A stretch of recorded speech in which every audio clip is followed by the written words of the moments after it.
1. Which of the following is a description of a business partnership? Agreement, BPA. A negotiated agreement between parties detailing the expectations between a customer and a service provider. B. A legal agreement between entities establishing the terms, conditions, and expectations of the relationship between the entities. C. A specialized agreement between organizations that have interconnected IT systems, the purpose of which is to document the security requirements associated with the interconnection. D. A written agreement expressing a set of intended actions between the parties with respect to some common pursuit or goal. Answer, B. A business partnership agreement is a legal agreement between entities establishing the terms, conditions, and expectations of the relationship between the entities. 2. Which of the following is used to essentially set the requisite level of performance of a given contractual service? A. Memorandum of Understanding, MEL.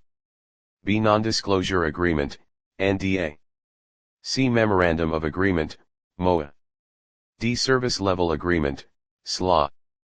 Answer, D. A service level agreement, SLA, essentially sets the requisite level of performance for a given contractual service. 3. Which of the following is an issue that must be addressed if an organization enforces a mandatory vacation policy? A. Enforcing a mandatory vacation policy in most cases is a costly policy. B. Using mandatory vacations as a tool to detect fraud will require that somebody else also be trained in the functions of the employee who is on vacation. C. Vacations often occur at the most inopportune time for the organization and can affect its ability to complete projects or deliver services. D. Forcing employees to take a vacation if they don't want to often will result in disgruntled employees, which can introduce another security threat. Answer, B. Using mandatory vacation as a tool to detect fraud will require that somebody else also be trained in the functions of the employee who is on vacation. The organization must therefore ensure that they have a second person who is familiar with the vacationing employee's duties. 4. Which of the following are the best reasons for an organization to have a job rotation policy? Choose all that apply. A. Since security is often of secondary concern to people in their jobs, rotating individuals through security positions can result in a much wider understanding of the organization's security problems. B. It helps to maintain a high level of employee morale. C. It ensures all important operations can still be accomplished should budget cuts result in the termination of a number of employees. D. It eliminates the need to rely on one individual for security expertise. Answer, A and D.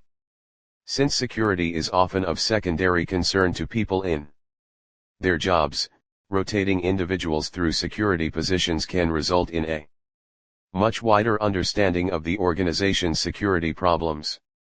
A secondary benefit is that it also eliminates the need to rely on one individual for security expertise. If all security tasks are the domain of one employee, security will suffer if that individual leaves the organization. 5. Which of the following statements are true when discussing separation of duties? Choose all that apply. A separation of duties is a principle employed in many organizations to ensure that no single individual has the ability to conduct transactions alone. B. Employing separation of duties means that the level of trust in any one individual is lessened, and the ability for any individual to cause catastrophic damage to the organization is also lessened. C. Separating duties as a security tool is a good practice, but it is possible to go overboard and break up transactions into too many pieces or require too much oversight. D. Separation of duties spreads responsibilities out over an organization so no single individual becomes the indispensable individual with all of the keys to the kingdom or unique Knowledge about how to make everything work. Answer: A, B, C, and D. All of the statements are true when discussing separation of duties. 6. Which of the following statements are true in regard to a clean desk? Policy for security. Choose all that apply. A. While a clean desk policy makes for a pleasant work environment, it actually has very little impact on security. B. Sensitive information must not be left unsecured in the work area when the worker is not present to act as custodian. C. Even leaving the desk area and going to the bathroom can leave information exposed and subject to compromise. D. A clean desk policy should identify and prohibit things that are not obvious upon first glance, such as passwords on sticky notes, under keyboards and mousepads.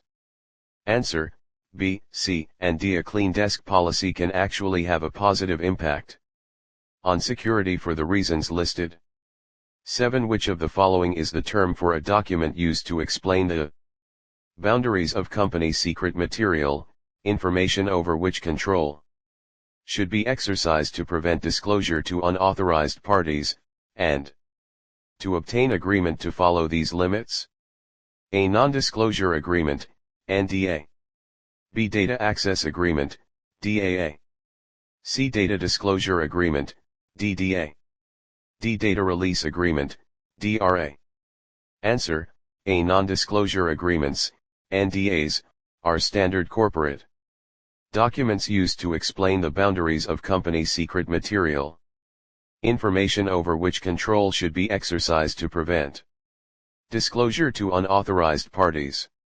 8. What is the name given to a policy that outlines what an organization considers to be the appropriate use of its resources, such as computer systems, email, internet, and networks? A. Resource usage policy, RUP. B. Acceptable use of resources policy, AURP. C. Organizational use policy, OUP. D. Acceptable use policy, AUP. Answer: D. An acceptable use policy, AUP, outlines what the organization considers to be the appropriate use of its resources, such as computer systems, email, internet, and networks. 9. What is the correct term for tracking issues associated with the upgrading of a component in a subassembly, specifically to a newer software version? A. Vendor risk. B. Change control. C. Supply chain risk. D. Change management. Answer: B. Tracking and managing the details of a change is change control. The process is change management. 10. Which of these accounts represents the greater risk due to outside hacker infiltration? A. User accounts. B. Temporary accounts. C. Service accounts. D. Third-party accounts. Answer: C. Unmanned accounts such as devices and service accounts have higher risks of abuse by hackers because of the lack of ability to change passwords.